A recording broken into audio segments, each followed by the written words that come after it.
Hi, Aries. Happy New Year. I wish you all the best for 2025. I just wanted to say that before we get into your reading. We are going to be doing a reading today on what is to come. What is to come around your money finances, Aries. I go straight to the second house in astrology. Your money, how you earn it, how you spend it, how you save it, how you invest it, any financial responsibilities that you may have. Okay? Any of your personal property. And it doesn't mean big parcels of land or house or anything. It could, but anything that you own, your property, your possessions. We're also going to be talking about relationships of any type, from business partnerships to the relationship you're in right now, to friendships, your family, your colleagues, right? And then we're going to be talking about personal growth. So let's get right into this. I'm going to be using tarot to confirm, but give us a little more advice and guidance, confirmation or clarification. But first off, the money finances, all of those areas I just told you about. And again, you may find that one of these piles that I'm going to be doing will resonate with you, or it could be all of them. All right. And I've been finding that they will tie into one a little bit. You know, Spirit just loves to, they'll use the cards to the advantage to get the message to you, okay, Aries? So let's get the first one when it comes to money and finances. Is it the Griot? Blessed. Number 19 or the number 10 could be important to you, okay? I'm going to get a tarot with it. And if I pronounce that wrong, I'm sorry. I don't really know. The Griot or the Griot, maybe. But the first thing I want to say is 10 is the ending. I feel like 2025 is going to be good for people when it comes to their money and finances, because I've been getting a lot of you're coming to the end of something here. And so for me, if you're coming to the end, I have to say from Spirit, it's the end of maybe a difficult or hard time when it comes to your money or finances.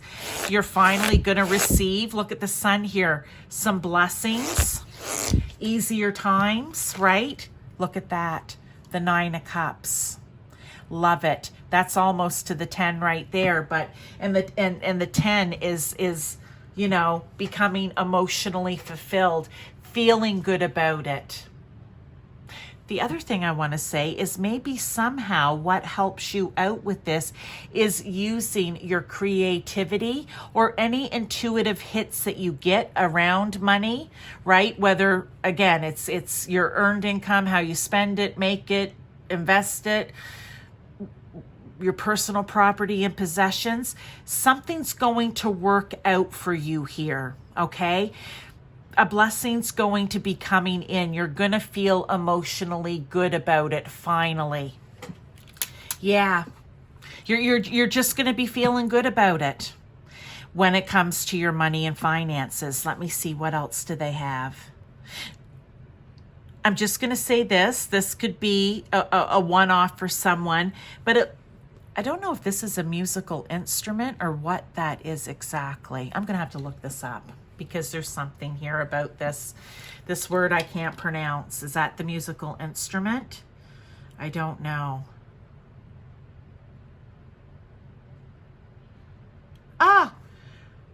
Okay. I still don't know how to say it, but it's a member of a class of, this is just from the Oxford Dictionary, I do believe.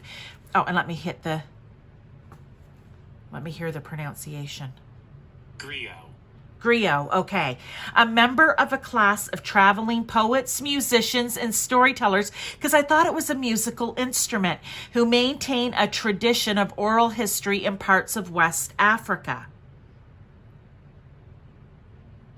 Or any class of musician entertainers of Western Africa whose performances include tribal histories and genealogies.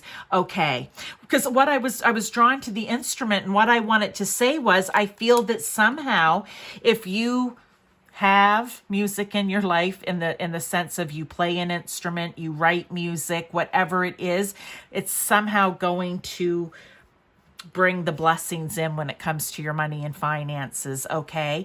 For some of you, it could be that you are hanging on to a very expensive instrument of some sort that you may want to sell. That's what I'm getting, because it could help you financially. And it's something that I want to say, it's like you don't use it, right? It's not something you use that you love that's part of your day to day. It's basically, you know, how we get the exercise bike sometimes and it becomes a clothes rack. It's that kind of thing. And they're saying, you know, you're sitting on a little gold mine here. Look at the sun. Like you could sell that and really help yourself financially. Okay. Anyway, let's move on to relationships. And this can be any type, okay? Like I said, from platonic through to love, anything in between, in any area of your life or partnership. Okay. What do they have? Child. Okay. Number 18 or number 9 could be important.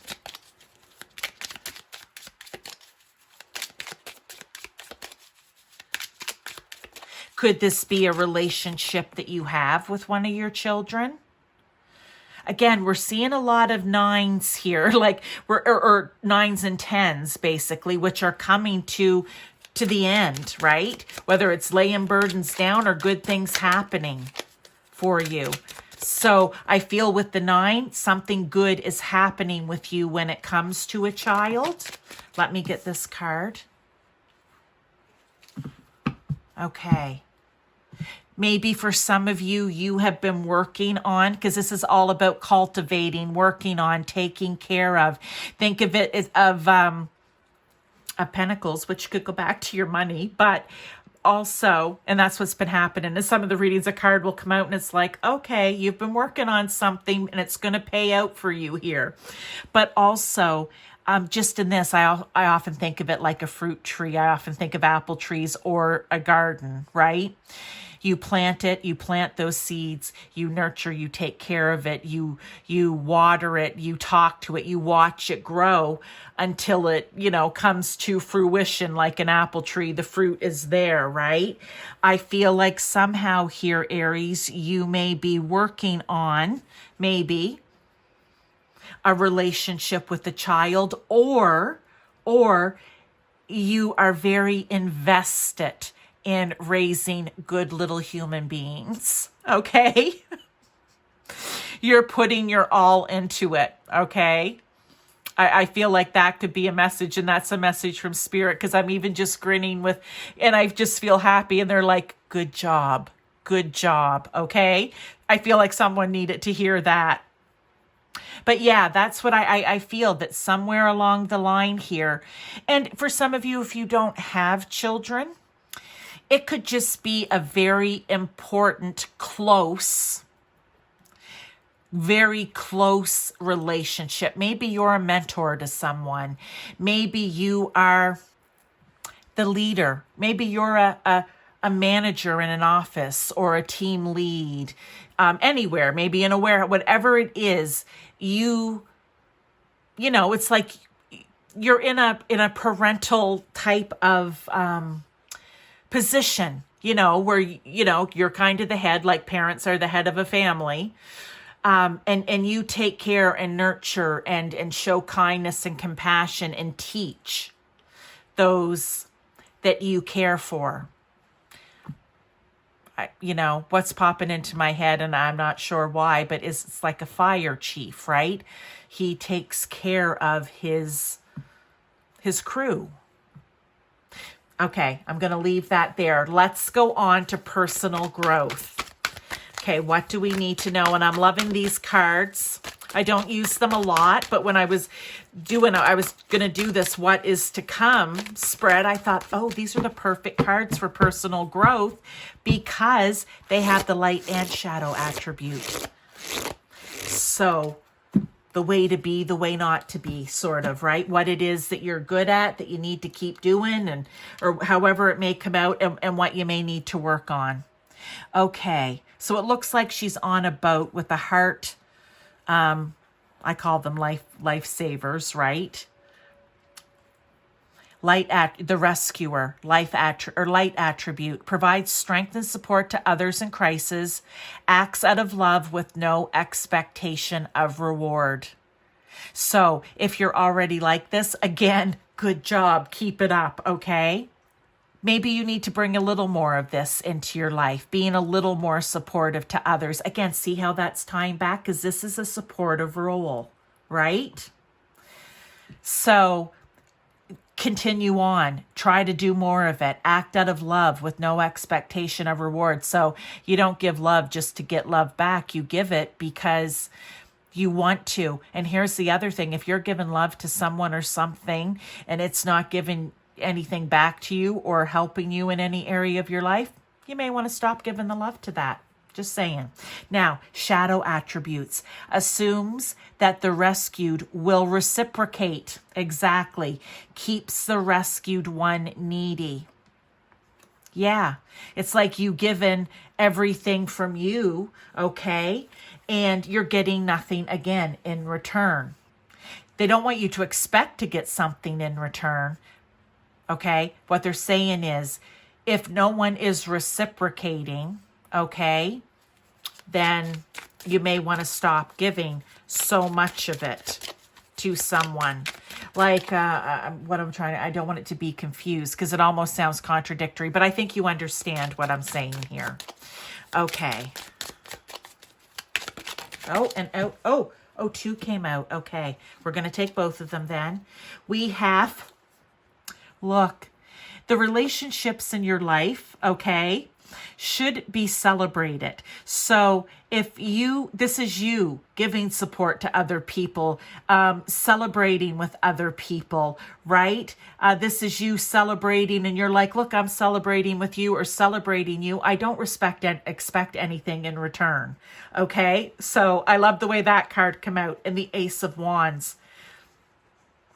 You can think of this as a new beginning, a new way of being. You're going to be a healthy rescuer, not the one that gets their cup drained because they're given everything and getting nothing back, all right? The Ace of Wands is a new, inspired beginning. There's new opportunity to it, okay? There's new opportunity to be more up here in the light than down in the shadow. There's potential, okay? Somehow being I want to call it the good rescuer up here, it's going to cause something to grow in your life, or it's going to bring something good in, a new opportunity or potential in some way. I want to just say that for you. So, Aries, this is your reading. I hope that you enjoyed it. I'm wishing you all the best as you work on this. And like I said, one of these cards, a couple of them, all three little piles here could resonate. It'll be different for everyone. But good luck with this, and I will see you in one of my other readings.